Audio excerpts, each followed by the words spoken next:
734 करोड़ का प्रॉफिट बनाया था, वो भी केवल एक ही दिन में।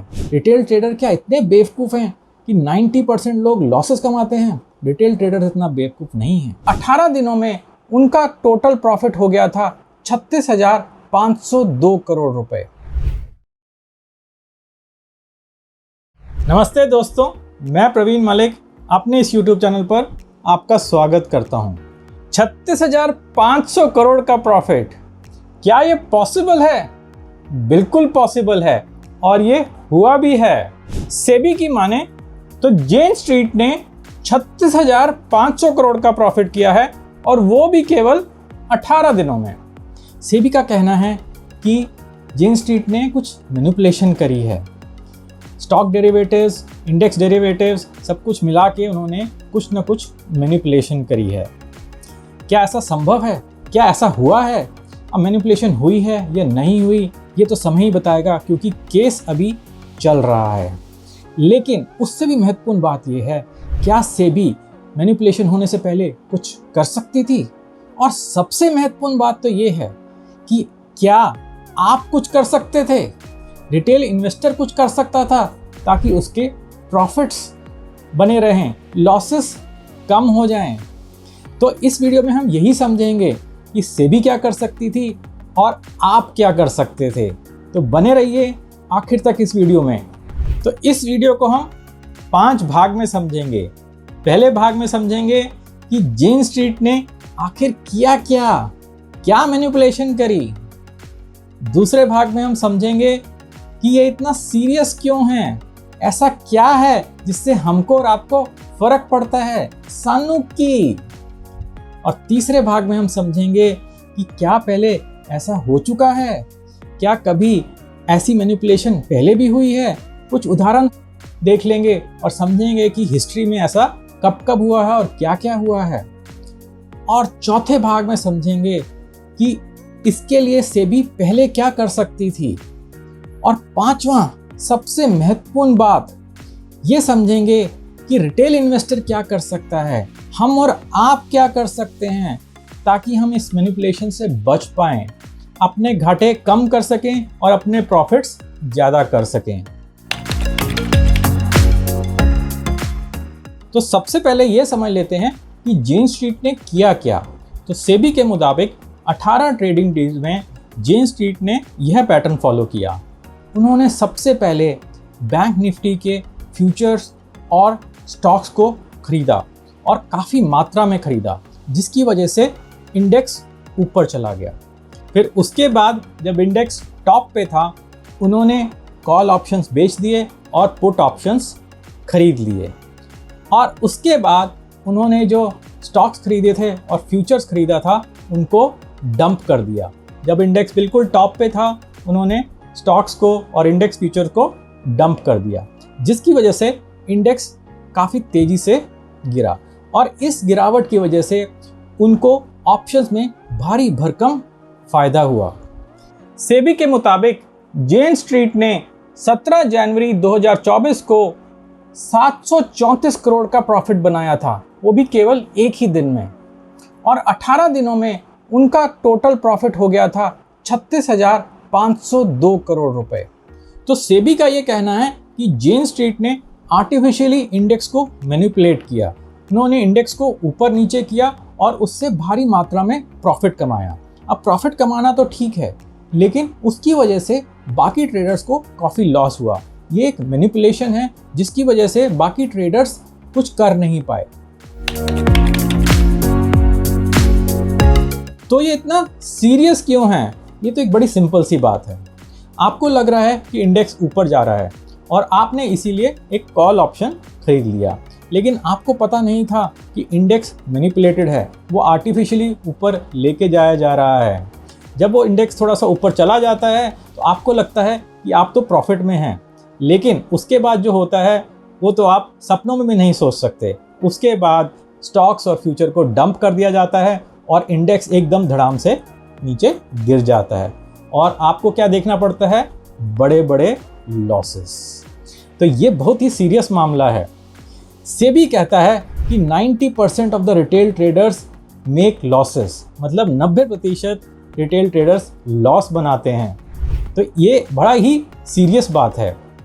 तो आपको क्या लगता है कि हम और आप इतने बेवकूफ़ हैं कि 90% लोग लॉसेस बनाते हैं, ट्रेडिंग में लॉसेस बनाते हैं? अरे कुछ तो लोग इंटेलिजेंट होंगे ना, 50% नहीं तो मे बी 40% लोग, 30% लोग, कुछ तो इंटेलिजेंस होगी हम लोगों में कि हम इतने बड़े बड़े लॉसेस ना करें। लेकिन ऐसा है नहीं, ये सेबी का डेटा कहता है।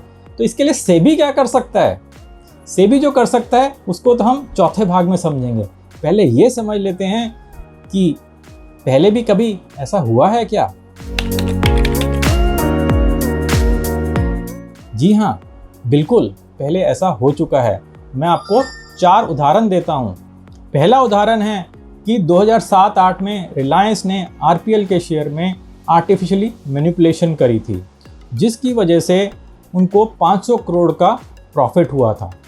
अब 2007-8 में ये मैनिपुलेशन हुई, लेकिन ये केस काफ़ी लंबा चला और ये केस 2021 तक चलता रहा। उसके बाद रिलायंस को 1000 करोड़ जमा करवाने पड़े। कहाँ 500 करोड़ और 14 साल बाद कहाँ 1000 करोड़। अब बताइए कौन फ़ायदे में रहा और कौन नुकसान में रहा। दूसरा उदाहरण ये है कि कार्वी स्टॉक ब्रोकिंग ने भी ऐसा ही कुछ किया था। उन्होंने क्लाइंट्स के शेयर्स को प्लेज कर दिया था और उससे जो पैसा मिला उससे उन्होंने स्टॉक में कुछ मैनिपुलेशन करी, स्टॉक के प्राइसेस में कुछ मैनिपुलेशन करी और जिससे उन्होंने बड़ा प्रॉफिट बनाया। और तीसरा उदाहरण है हिंडनबर्ग का। ये तो एक रीसेंट न्यूज़ है, 2023 में ही हुआ था, करीब 2 साल हो गए हैं और उसकी वजह से अडानी के सारे शेयर्स नीचे गिर गए थे और वो अभी भी नीचे ही गिरे हुए हैं, कोई खास उनमें बढ़ोतरी नहीं हुई है। तो जो लोग अडानी के शेयर्स में फंस गए थे वो फंसे हुए हैं, अभी तक 2 साल के बाद भी फंसे हुए हैं। ये केसेस काफ़ी लंबे चलते हैं। हिंडनबर्ग कंपनी बंद हो गई है, लेकिन हम और आप तो फंसे हुए हैं, रिटेल ट्रेडर्स तो फंसे हुए हैं। और चौथा एग्जाम्पल है हर्षद मेहता स्कैम, जिसकी वजह से सेबी बनी थी। अब हर्षद मेहता स्कैम के बारे में तो सबने ही सुना हुआ है, इसके लिए तो एक पॉपुलर मूवी भी बनी हुई है, द स्कैम, तो आपने वो ज़रूर देखी होगी। तो मैं हर्षद मेहता स्कैम की बात नहीं करता हूँ, लेकिन मैं बस इतना बताना चाहता हूँ कि ये मैनिपुलेशन काफ़ी समय से हो रही है, काफ़ी सालों से हो रही है और हर एक चीज़ न्यूज़ में नहीं आती है, समाचारों में नहीं आती है। हम और आप जैसे लोग रिटेल ट्रेडर्स नुकसान करते रहते हैं। तो इसके लिए हम क्या कर सकते हैं वो तो हम अभी समझेंगे ही, लेकिन सबसे पहले ये समझ लेते हैं कि क्या सेबी कुछ कर सकती थी। तो सेबी ज़्यादा तो कुछ नहीं कर सकती, क्योंकि पैटर्न बिल्कुल क्लियर है कि मैनिपुलेटर के पास बहुत बड़े फंड्स होते हैं और उनके पास काफ़ी बड़े कंप्यूटर सिस्टम्स भी होते हैं, नेटवर्क ऑफ सिस्टम्स होते हैं, जिसकी वजह से उनके पास टाइमिंग एडवांटेज होता है और वो लेवरेज इंस्ट्रूमेंट्स को यूज़ करके, फ्यूचर एंड ऑप्शंस को यूज़ करके बड़ी बड़ी पोजीशंस लेते हैं और अपना फ़ायदा बनाते हैं, जिसका पता लगाना सेबी के लिए या किसी और के लिए काफ़ी मुश्किल है, क्योंकि एल्गोरिथम्स बड़े कॉम्प्लेक्स होते हैं। मैनिपुलेटर्स के पास टाइमिंग का एडवांटेज होता है, उनके पास बड़े बड़े सिस्टम्स होते हैं, हाई स्पीड इंफ्रास्ट्रक्चर होता है, इंटरनेट होता है, जिसको पकड़ पाना काफ़ी मुश्किल है। डॉन को पकड़ना मुश्किल ही नहीं, नामुमकिन है। तो सेबी कुछ कर सकता है या नहीं कर सकता, इसके लिए तो मैं एक और वीडियो बनाऊंगा। सेबी तो शायद कुछ नहीं कर सकता, लेकिन सरकार जरूर कुछ कर सकती है। तो उसके लिए मैं एक और वीडियो बनाऊंगा। आप इस चैनल पे बने रहिए, इस चैनल को सब्सक्राइब करिए ताकि आपको उस वीडियो की नोटिफिकेशन मिल जाए। अभी हम समझते हैं कि रिटेल ट्रेडर्स क्या कर सकते थे। रिटेल ट्रेडर क्या इतने बेवकूफ़ हैं कि 90% लोग लॉसेस कमाते हैं? रिटेल ट्रेडर इतना बेवकूफ़ नहीं है, परंतु बात यह है कि यहाँ पे मैनिपुलेशन हो रही है और बहुत बड़े फंड्स के साथ मैनिपुलेशन हो रही है और उसमें हम और आप तो कुछ नहीं कर सकते। तो आप ये समझिए कि आप लड़ाई पे निकले हैं, जंग पे निकले हैं और आपके पास होली की एक पिचकारी है और अगले के पास एक टैंक है, एक टैंक नहीं, बटालियन ऑफ टैंक्स है। तो क्या आप लड़ाई कर सकते हैं? बिल्कुल नहीं कर सकते। आप तो लड़ाई के निकले ही नहीं थे, आपके पास तो सिर्फ एक पिचकारी थी, लेकिन वो तो लड़ाई पे निकले हुए हैं। तो आप टैंक से तो लड़ाई नहीं कर सकते, लेकिन आप एक चीज़ ज़रूर कर सकते हैं, आप टैंक्स के साथ साथ चल सकते हैं। टैंक्स के अगेंस्ट मत चलिए, टैंक्स के साथ साथ चलिए। अब ये कैसे करेंगे, तो इसके लिए भी मैं एक अलग से वीडियो बनाऊंगा, उसका इंतज़ार करिए। इस चैनल को सब्सक्राइब करिए ताकि आपको उस वीडियो का नोटिफिकेशन मिल जाए। अभी हम ये समझते हैं कि अभी आज की डेट में रिटेल इन्वेस्टर क्या कर सकता है। तो आज की डेट में रिटेल इन्वेस्टर इंडेक्स फंड्स में निवेश कर सकता है। इंडेक्स फंड्स के लिए मैंने एक कोर्स बनाया हुआ है जिसके पहले 2 लेसन्स बिल्कुल ही फ्री हैं। आप यहाँ पे वॉच डेमो पे क्लिक करेंगे तो आपको ये 2 लेसन्स बिल्कुल फ्री में मिल जाएंगे। और इंडेक्स फंड में निवेश करने के लिए वॉरेन बफेट भी रिकमेंड करते हैं, तो आप इंडेक्स फंड में निवेश कर सकते हैं। इंडेक्स चाहे 2-3 दिन ऊपर नीचे लगा रहे, लेकिन लॉन्ग टर्म में आउट परफॉर्म ही करता है और एक बड़ी पूंजी बना के दे सकता है।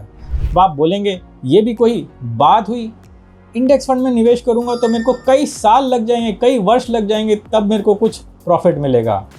ये ठीक बात है, लेकिन आपको डेफिनेट प्रॉफिट मिलेगा। अब आप बोलेंगे मेरे को तो जल्दी प्रॉफिट कमाना है, उसके लिए तो मैं फ्यूचर एंड ऑप्शंस ही करूंगा। अगर आप फ्यूचर एंड ऑप्शंस करना चाहते हैं तो सबसे पहले आप स्विंग ट्रेडिंग सीखिए। स्विंग ट्रेडिंग सीखेंगे तो आप फ्यूचर एंड ऑप्शंस के लिए परिपक्व हो जाएंगे। आपको पता लग जाएगा कि चार्ट्स कैसे पढ़ते हैं और चार्ट्स को कैसे समझते हैं, और उसकी वजह से आप फ्यूचर एंड ऑप्शन में एक छोटा प्रॉफिट भी कमा सकते हैं और रेगुलरली कमा सकते हैं। तो अगर आप स्विंग ट्रेडिंग को समझना चाहते हैं तो आप मेरी वेबसाइट पर जा सकते हैं और यहाँ कोर्सेज में सेकंड इनकम सिस्टम है। तो इन दोनों कोर्सेज के लिए, इंडेक्स फंड्स के लिए और स्विंग ट्रेडिंग सिस्टम के लिए, लिंक मैंने नीचे डिस्क्रिप्शन में दे दिया है, उसको ज़रूर देखिएगा। तो अगर आप इसको देखेंगे तो आपको समझ आ जाएगा कि स्विंग ट्रेडिंग कैसे करी जाती है।